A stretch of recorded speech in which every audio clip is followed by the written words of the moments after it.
So let's start the final chapter on investing with mutual funds.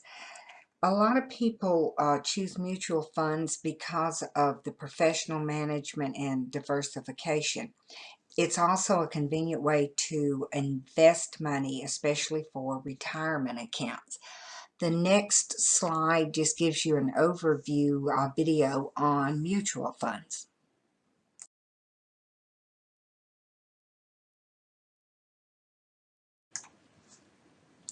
A mutual fund is an investment vehicle that's offered by investment companies.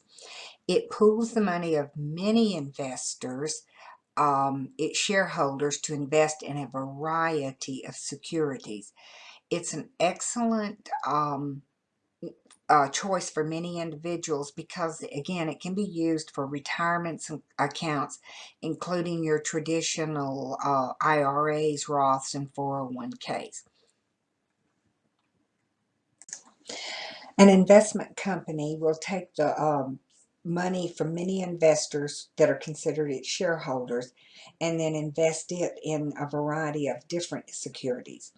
They employ a fund manager who's compensated for selecting what securities are going to be appropriate to the fund's stated objective. They are known as financial intermediary, and mutual fund is one type of an investment company. Investors will purchase a mutual fund a lot of time because of the professional management. But as an investor, you need to know who the fund manager is, how has the fund performed, and under the current managers. Professional fund managers are going to base their decisions on the market, economic condition, interest rates, inflation. They're going to be doing research through business periodical reports, and they will even have a conversation with other business investors. But again, I mentioned this over when we were talking about stocks. Even though they are professional managements, you need to know that they sometimes make mistakes. So you as the investor have to be very careful. The diversification mutual funds offer spells safety, risk reduction, because even though there is an occasional loss with one investment, it's usually again offset by gains from other investments because you have that variety. This is just some advantages and disadvantages of investing in mutual funds. If you're thinking about investing in funds, note that with over 6,000 funds, there's plenty of choices. So let's look at these funds by categorizing them by type. The first way to categorize funds is into either open-end or closed-end funds. The vast majority of mutual funds available are called open-end funds.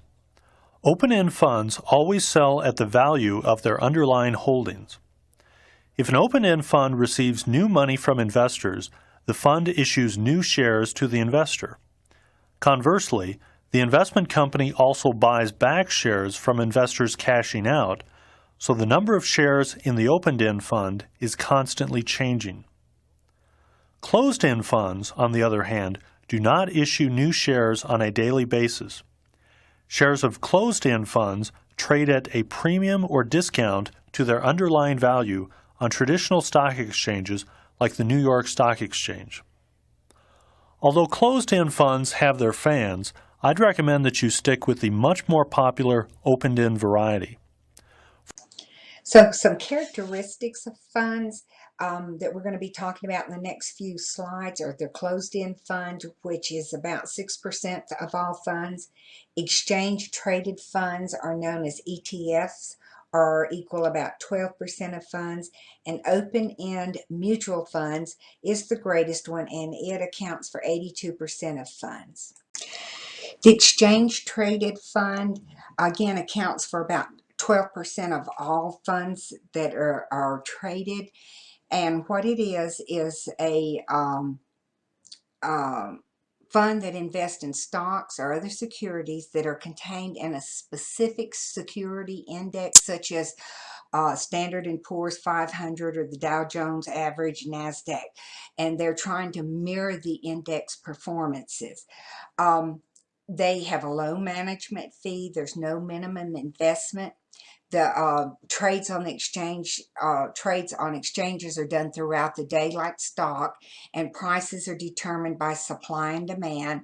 You can use limit orders and sell short or use margin.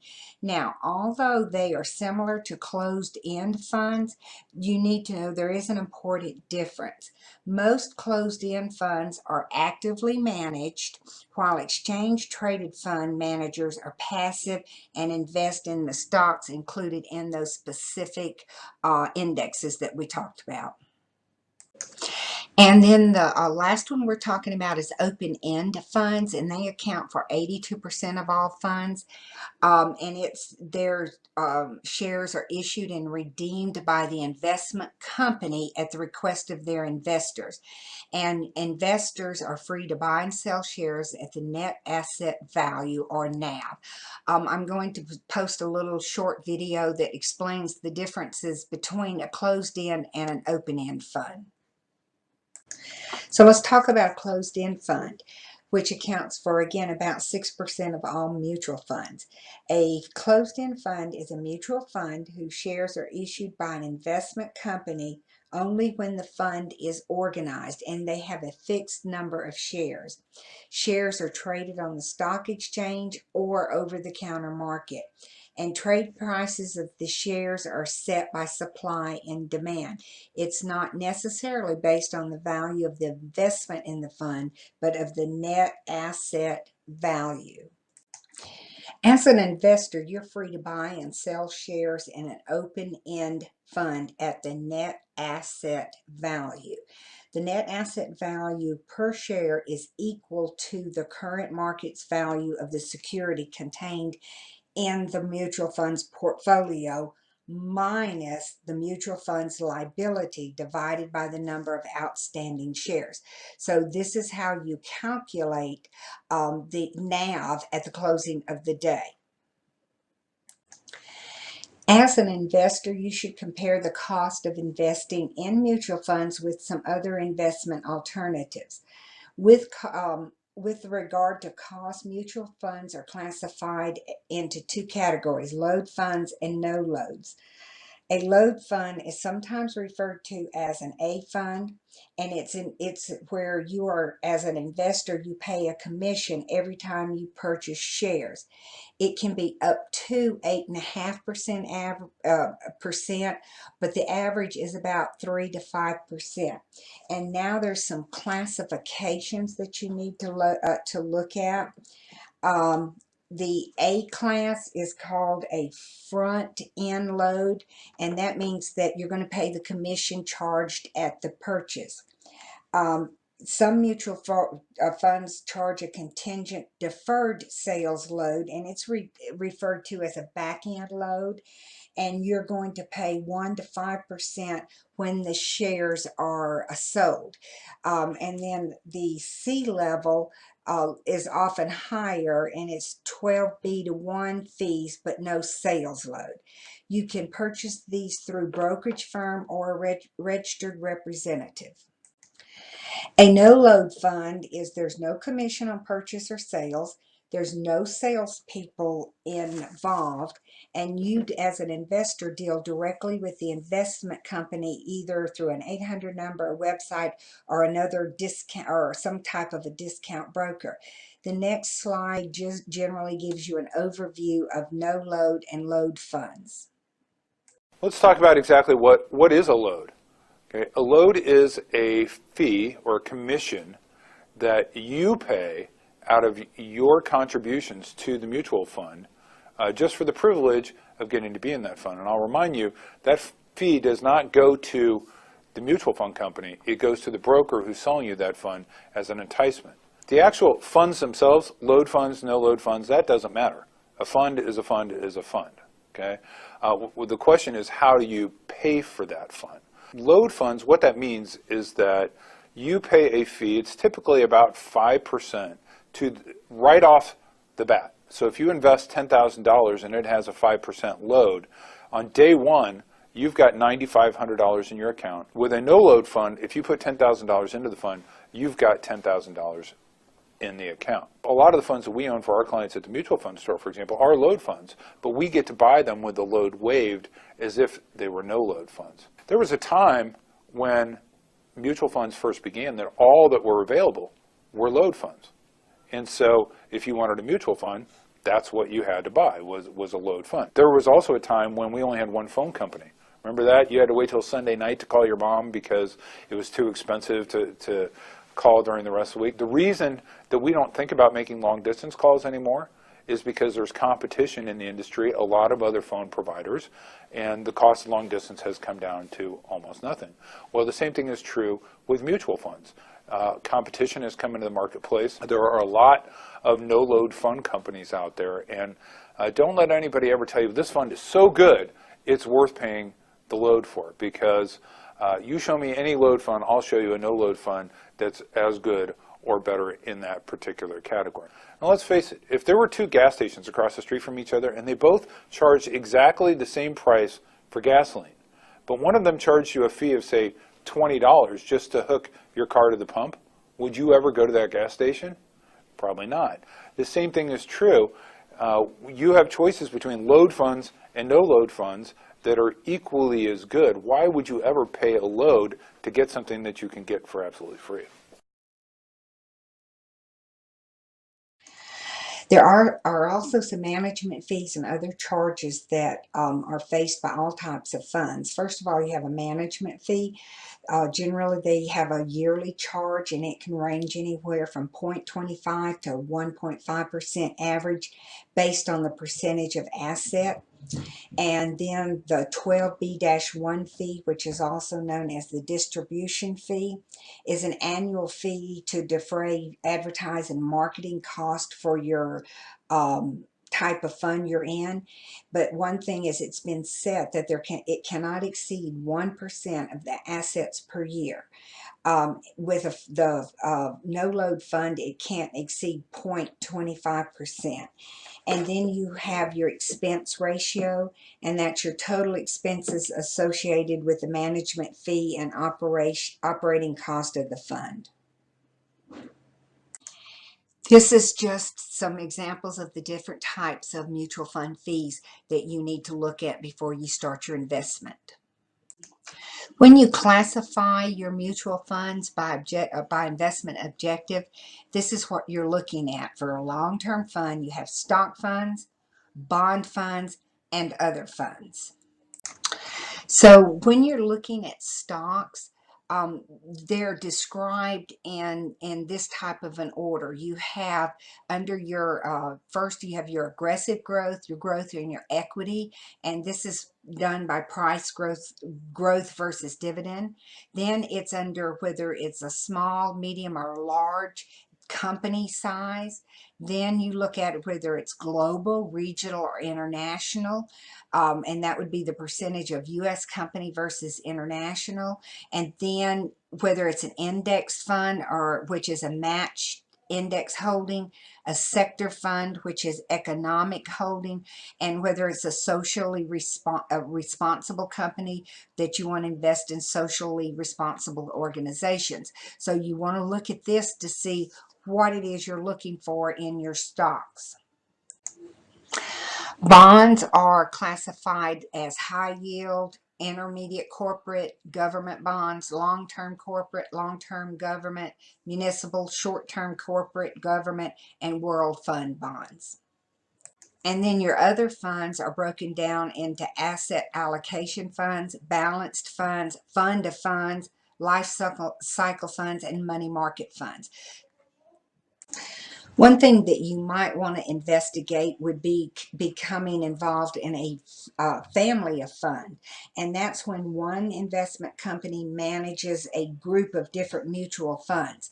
Each fund has a different financial objective, but they have exchange privileges that allow you to move from one fund to another. Now, when you're trying to choose the right fund, especially for a retirement account, you want to make some important decisions, like, are you participating in a employee-sponsored retirement account? How many different funds do you want to invest in? What stage are you at in your life so that you will know how much time you have for investment? And it's very important that you choose, that you evaluate all the funds before you make your investments. And these are two websites that you can look at as far as going to investigate some different types of mutual funds. Most mutual funds are what is considered a managed fund. That means there's a fund manager or even a team of managers that make all the decisions regarding what securities that are put into the fund's portfolio. They do tend to have higher annual expenses. But some people, instead of investing in a managed fund, they choose to invest in an index fund. And an index fund is a mirror image or a replicate of those that are found in a specific index like the S&P 500. They tend to be significantly lower annual expense. Now, while the lower fees may not sound significant, remember that even a small difference can make a huge difference over that long period of time. Most of the time, a index fund outperforms a managed fund 50 to 80% of the time, not all the time. So you just have to decide which you would rather be in. Also, there is a short video on the next slide that gives you more details about a managed fund and an index fund. There are a lot of people out there who would tell you that the only way to invest is with an index fund. They will cite statistics. There's an industry statistic that 80% of all actively managed funds, that is where there's a manager making the buy, sell, and hold decisions, underperform their respective index. And that is certainly true. However, the inverse of that is that 20% of the funds do better than the index. See, with an index fund, the manager doesn't decide which stocks or which bonds to buy, sell, or hold. Rather, they are just mimicking some sort of index that's been created by a third party. For example, the S&P 500, which is developed by Standard & Poor's, or the Dow Jones Industrial Average, which clearly comes from the Dow Jones Company. With an actively managed fund, on the other hand, the manager uses his training, his expertise, to decide which stocks to buy, which stocks to sell, and which stocks to hold. And while it's true that if you have an index fund, you know that you'll never do worse than the index, you also know that you'll never do better than the index. And so I contend that when you buy an index fund, you're just accepting mediocrity right off the bat. What we have found is that there are some managers, some people who are in charge of running mutual funds who are better than others, who have this incredible ability to beat their respective index more often than they don't. And when they do it by a significant margin, enough to make it worth having the actively managed fund. Just like in sports, there are some quarterbacks who are better than others. Just like in medicine, there are some doctors who are better than others. The same thing is true with mutual funds. And if we can go through our screening process, which is very exhaustive, we believe that we can find those managers who give our clients the best chance for superior returns over time. The next couple of slides just gives you some sources of fund information. We've gone on over all these for the last couple of chapters, but you can always look up to know what kind of funds and what they're doing and how they've held up over the long haul. There are some professional advisory services. Most of these are they are cost, but you can do Lipper and analytical services, Morningstar Value Line. You can also do newsletters, and then the libraries or brokerage firms online.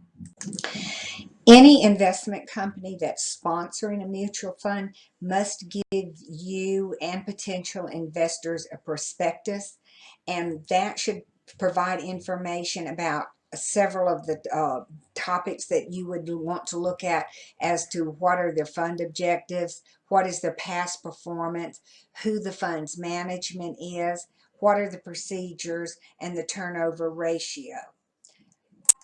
Also, you should be able to get the mutual fund annual report, which gives you performance, investments, asset, and liabilities.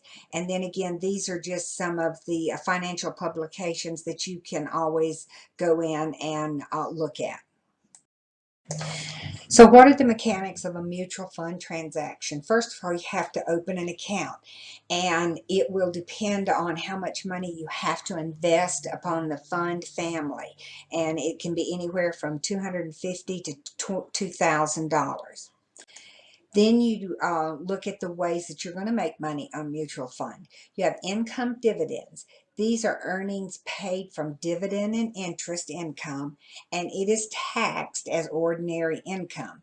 You also have capital gain distribution, and that's when the fund buys and sells security, and it's taxed as long as you have long-term gains. And then you have capital gain or losses, and that's when you sell your shares at a price different from what you originally paid, and then it's taxed as short or long-term capital gain. This is again just talking about your taxes in mutual fund and how they're taxed. No matter which of these you fall into, make sure that you keep accurate tax records, and then they'll also help you monitor how your investment is doing. And this slide just gives you some purchase options. First of all, you have to decide what type of fund you want to purchase or you want to be in, whether it's closed, exchanged, open-ended, and if it's open-ended, is it a load or no load? And then where you're going to purchase it from. Is it going to be the stock exchange, over the counter market, a fund management, authorization, or a fund supermarket? Now down here explains what we're talking about with a fund supermarket. Investors can deal with one company, get a statement, yet have the choice of wide choice, a variety of the funds you want to invest in. For open-ended mutual funds, there's 4 basic purchase options. First of all is the regular account transactions, which is the easiest. You just buy your shares when desired. Then you have the voluntary saving plans, and that allows for smaller than usual purchase, but you're doing it on a reoccurring basis, such as every paycheck you're having something taken out and buying stocks. Contractual savings require regular purchase over a specific period, and it is sometimes called that front end load plans. And then you have reinvestment, and that automatically takes your dividends and capital gain and puts it back into your stocks. Because closed-end and exchange-traded funds are listed on the securities exchanges or traded over the market, it's possible for you to sell shares to other investors, and they can be sold on any business day, and they're sold just like common shares. Open-ended funds, they have to be sold to the fund sponsoring the company, so they buy them back from you. In addition to just selling your shares, you also can use one of these 4 options to withdraw money from an open-ended mutual fund. If there is a minimum balance of $5,000 plus in your account, you can withdraw a fixed dollar amount each period until the account is exhausted. You can liquidate or sell off a certain number of your shares.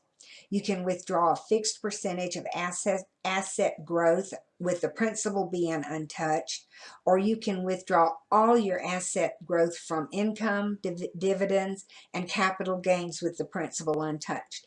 So that concludes the final chapter in investing. This is not my strong point, so I hope I haven't confused you too much.